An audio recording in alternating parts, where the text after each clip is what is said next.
Aging pasidungog sa mahal nga patron Senior San Carlos Borromeo, ang Diocese sa San Carlos sa pakigtimbayayon sa lokal nga kagamhanan sa siyudad sa San Carlos, ni pahigayon og pasidungog nga gitawag na Lord's Night niadtong Nobyembre 4, 2015 dito sa City Auditorium.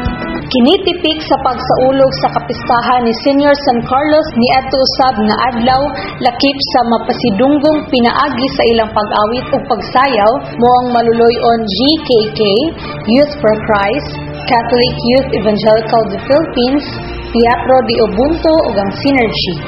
Mihimo usab usa ka play ang Teatro de Ubuntu nga mipakita sa nagkalain-laing nawong sa kinabuhi, ang nawong sa kasakit ug ang nawong sa kalipay, mga pagsulay sa kinabuhi nga bisan pa man niini anaay Ginoo nga anda mugiya ug mutabang sa katawhan kung ila lang abrihan ang ilang mga kasing-kasing kaniya ug baguhuon ang ilang mga daotang gawi. Matud pa ni Monsignor Eugene Peral nga sa sinugdanan ang nawong sa kinabuhi nindot kaayo, pero tungod sa sala nahimo kining daotan. Dugang pa niya nga dili kita makahukom sa matag usa kanato kay kita gihimo sa Ginoo nga mga maayo. Dito kayo ang kalibro ang bibida ng kita na pinakatawag ang basis of life. Naghataganato o mga pamalandong unsa ang atok.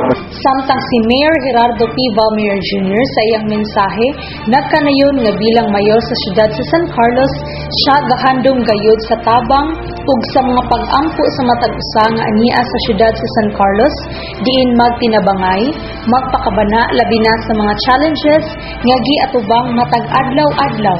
Lakip na ang problema sa droga kay kini dili lamang problema sa gobyerno kundi problema nato tanan. Nagpasalamat usab siya sa mga kaparian sa diocese nga kanunay nga pagtinabangay o gabay na magtinabangay pagayod alang sa maayong kaugmaon sa tanan. Malipayo ang siyudad sa San Carlos kay ga-cooperate sa tinabangay sa atong simbahan diri sa siyudad sa San Carlos. Importante yung kaayo na kitang tanan maniluha, kitang tanan magpakabana, kitang tanan magtinabangay kay atuan ni ang San Carlos.